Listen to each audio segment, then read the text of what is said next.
पुतळा उभा केल्यानंतर त्याचा जल्लोष करण्यासाठी याच्यापेक्षा जास्त मोठी सभा करता येईल का?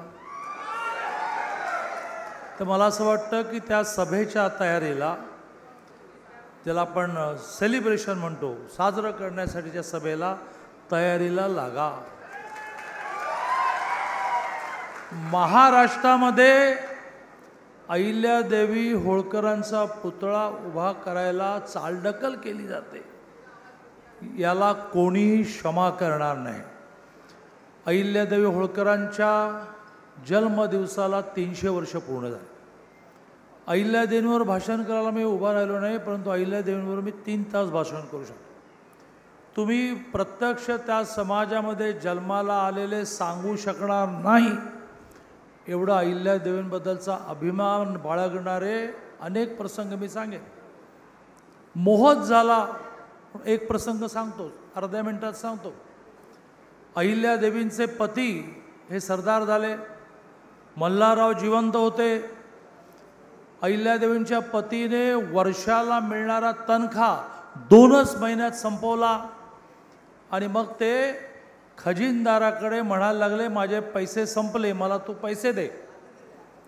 अहिल्यादेवींनी खजिनदाराला सांगितलं, पैसे द्यायचे नाहीत, त्याचा वर्षाचा पगार 2 महिन्यात खर्च केला ना, पैसे द्यायचे नाहीत.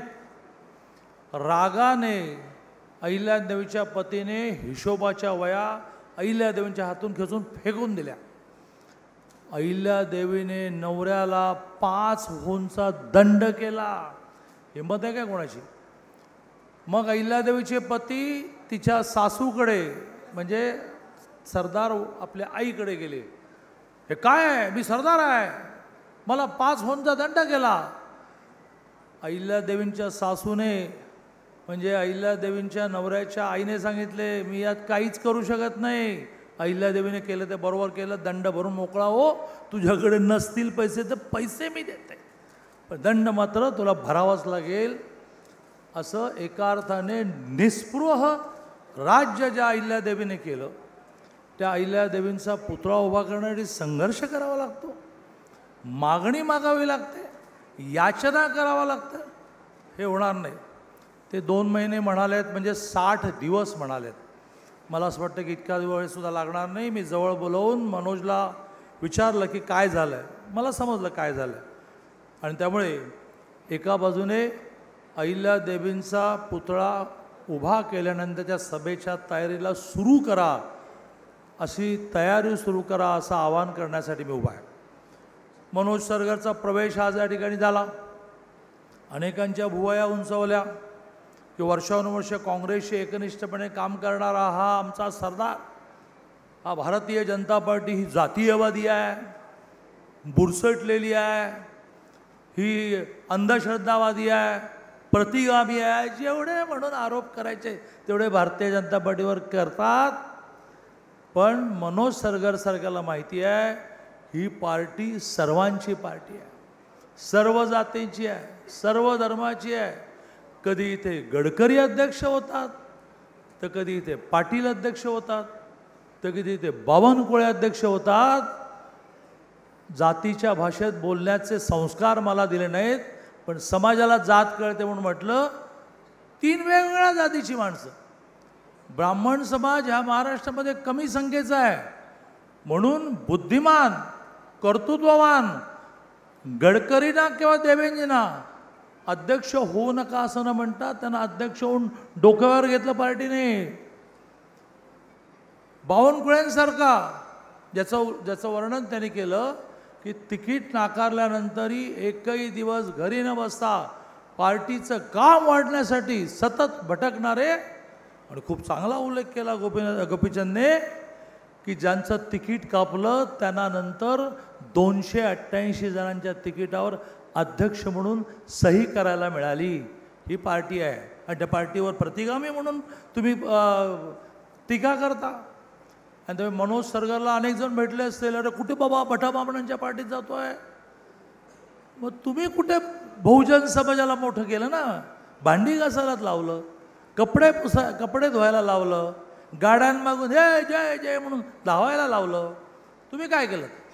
आणि तुम्ही मनोज सरगरने खूप विचारपूर्वक या पक्षामध्ये प्रवेश करण्याचा निर्णय केला आहे आणि तो प्रवेश इतका मोठा आहे की ज्याला राज्याचे अध्यक्ष आज आवर्जून या ठिकाणी आले आणि खूप मोठा कार्यक्रम झाला. जवळजवळ दुपारी 2 पासून आम्ही सांगलीमध्ये वेगवेगळ्या ठिकाणचे कार्यक्रम करत धावतो आहे, चालतो नाही आहे, धावतोच आहे. आणि मी रवीजींना असं म्हटलं की सांगली महानगरपालिकेची निवडणूक संपली, आता सांगली महानगरपालिकेचा निकालाची फक्त अपेक्षा आहे. ही सभा पाहिल्यानंतर तसं लक्षात आलं की सांगली महानगरपालिकेची निवडणूक महायुतीने जिंकली, महायुतीचा महापौर झाला, त्याच्या आनंदोत्सवाची ही सभा आहे. आणि या पार्टीमध्ये जो मागत नाही त्यालाच मिळतं हे बहुतेक मनोजला लवकर कळलं. मी माझ्या पार्टीमध्ये कधीही माझी आमदारकीची तिकीट मागितली नाही. मी माझ्या आमदार निवासामध्ये झोपलेलो असताना त्यावेळेचे राष्ट्रीय अध्यक्ष अमितभाई शहांचा फोन आला की कल शपथ लेनी आहे. मी झोपेत होतो, 2 वाजले होते. काय की शपथ लेनी आहे? अरे मंत्री बनणं आहे काल. त्यामुळे ह्या पार्टीमध्ये न मागता 10,000 डोळे आहेत ह्या पार्टीला, 20,000 कान आहेत. ते डोळे तुमचं निरीक्षण करत असतात, ते कान तुमच्याबद्दलचं काय काय चाललं आहे ऐकत असतात आणि तुम्ही न मागता मिळतं. मनोजला आधीच कळलं म्हणून त्याने मोठेपणाने आधीच सांगून टाकलं मी काही मागणार नाही, माहिती आहे काही न मागता पार्टी देणार आहे. आणि त्यामुळे आज या ठिकाणी दोन व्यथा त्यांनी मांडल्या. त्या 2 व्यथांवर अधिकारवाणीने बोलण्याचा अधिकार माझ्या पार्टीला आहे. कारण 2014ला मोदीजी देशाचे पंतप्रधान झाले, देवेंद्रजी महाराष्ट्राचे मुख्यमंत्री झाले आणि सुधीरदादा सांगलीचे आमदार झाले, इकडे सुरेशभाऊ खाडे मिरजेचे आमदार झाले, जिल्ह्यात विलासराव जगतापांपासून. पण सांगलीपुरतं बोलू, या दोघांनी सांगलीचा जो विकास केला तो आजपर्यंत कोणाला करता आला नाही. मोठी यादी आहे, ती यादी आता मी वाचत बसत नाही, मलाही रवींद्रजींचं भाषण ऐकायचं आहे. मोठी यादी आहे की जे विषय कधी झालेच नव्हते ते विषय मार्गी लावण्याचं श्रेय हे सुधीरदादा आणि सुरेशभाऊंना मिळालेलं आहे.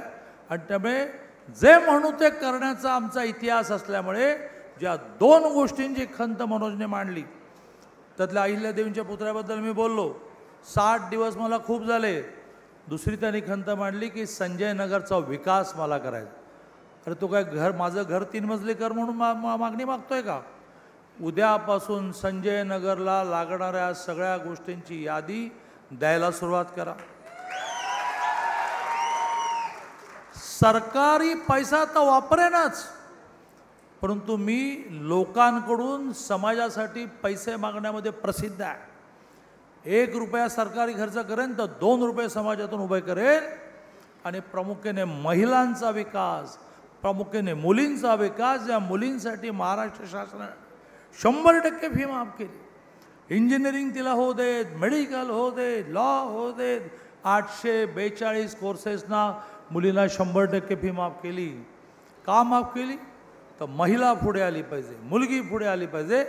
आणि त्यामुळे मी मनोजला हे आश्वस्त करतो. खरं म्हणजे मनोजच्या भाषणानंतर आणि प्रामुख्याने गोपीचंद पडळकरच्या भाषणानंतर ही सभा संपली. त्याच्यानंतर सभा लांबवत बसण्यात काही अर्थ नाही खरं म्हणजे गोपीचंद. आणि ह्याच पार्टीमध्ये राज्याचा 2-2 वेळा अध्यक्ष राहणारा माणूस आपल्यापेक्षा ज्युनियर माणसाची स्तुती इतकी जाहीरपणे याच पार्टीत करतो. बाकीच्यांनी त्याचा पायच खेचायचा असतो, या पार्टीमध्ये मात्र स्तुती करायची असते. त्यामुळे तशी सभा संपली आहे असं मला वाटतं. पण आपण सगळेच जण आपल्या राज्याच्या अध्यक्षांचं भाषण ऐकायला उत्सुक आहात. आणि त्यामुळे जे काही मागणं तुम्ही मांडाल ते तुमच्या घरासाठी मागत नाही आहात, समाजासाठी मागत आहात, ते पूर्ण करण्याचा मी संकल्प करतो, तुम्हाला आश्वस्त करतो. आणि आता पुन्हा अँकरने येतो, चांगला कार्यकर्ताच दिसतोय, त्याचा प्रवेश करून टाके.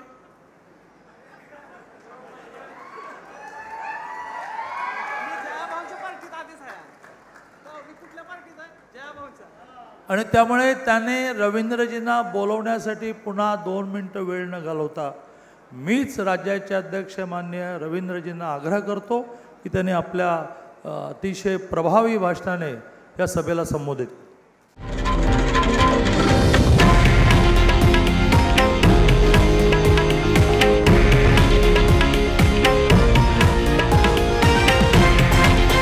हे आहे देशातील नंबर 1 न्यूज नेटवर्क आणि आपण पाहत आहात TV9 मराठी, एकमेव.